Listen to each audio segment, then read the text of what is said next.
one time early in my career, we were doing a service day. And the service day was at a really old, dilapidated building.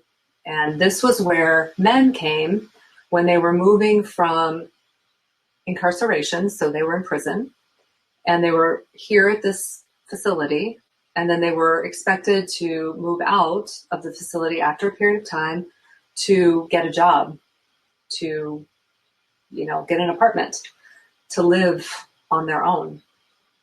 So I volunteered for this. I thought it would be kind of cool. And our assignment for the day was going to be interview skills.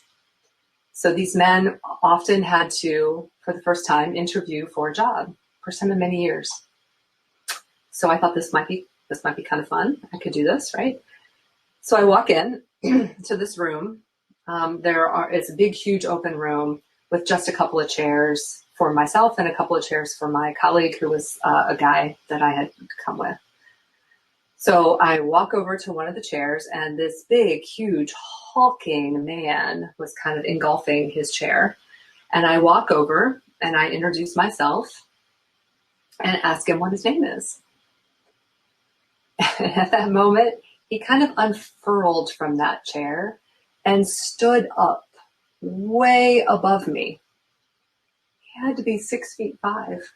He was humongous. He had obviously spent a lot of time in the weight room while he was in prison. He was covered in tattoos, and he had these scars, one big one just along the side of his neck. I was a little nervous, but I held it together. And I asked him what his name was, and he says, Bill. And I said, Bill, how are you? I explained what we were doing there today, and I asked him if he had ever had any interviews since he'd been out. And he said, yeah, I've done a few. And I said, well, how'd it go? And he said, oh, not good. It was bad. And I said, well, tell me about why it was bad, right? Because I figured it can't be but so bad, we can help. So he said, well, little lady, you got to tell them that you got a felon when they ask you. I said, wow, there's that box on a job application that says, are you a convicted felon, right? You got to check the box. So here was this man, humongous man, who had to do that. And I said, okay, so when they ask you and you say yes, what happens next? Not much. They don't want anything to do with me after that. I'm kind of finished. And I said, well, tell me, can you tell me anything about why you were in prison? And he looks at me, this little snarl on his face. And he says, well, this is what happened. I'm in a gang. And when you're in a gang, everybody sticks together. So we were out one night, and I was in the car, and they were in the store. And I heard shots. And I got ready because it was my turn to drive. And they didn't come out. And before I could take off, I got stopped by the cops. Those guys in there, they somehow got away. But I got caught. And I've been in jail ever since. So again, this is me holding it together, nodding like I just have some sort of a paint decision to make. And I says, well, Bill, tell me, what do you want to do now with your life? What do you want your future to be? Why are you here? And he says, well, not that it'll ever happen, but I want to get a job. I want to support myself.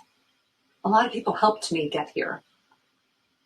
I learned a lot while I was in prison. And maybe I want to give back. Maybe I want to help other people. And I said, okay, maybe we talk more about that in your interview. So we spent the next hour or so doing a little bit of training on how to interview. in the set of circumstances where you have a felony conviction. And Bill would say to me, little lady. And I said, Bill, you cannot call me little lady. He says, yeah, but before, there were no women doing what you did. I didn't have to talk to you. And I said, well, there are women doing what I do now. And you cannot call me little lady. You can say ma'am. You can say miss. But you cannot call me little lady. So we practiced that day. And we were leaving after we talked a bit about how it went. And Bill came up to me and I said, Bill, it was nice talking to you. I hope, some of what we shared is helpful for you. And I wish you all the success in what you're going to do in the next few weeks. And Bill says to me, this tear coming down his eyes, this big, huge man. He says, little lady. He says, I'm not supposed to call you that, but you're like the only one who believed in me. You're the only one who was helping me move forward. Thank you for that. And I said, Bill, I do believe in you. I do believe that you can make a difference. And I do believe that you can achieve some success for yourself on the outside. Get a job. Contribute back.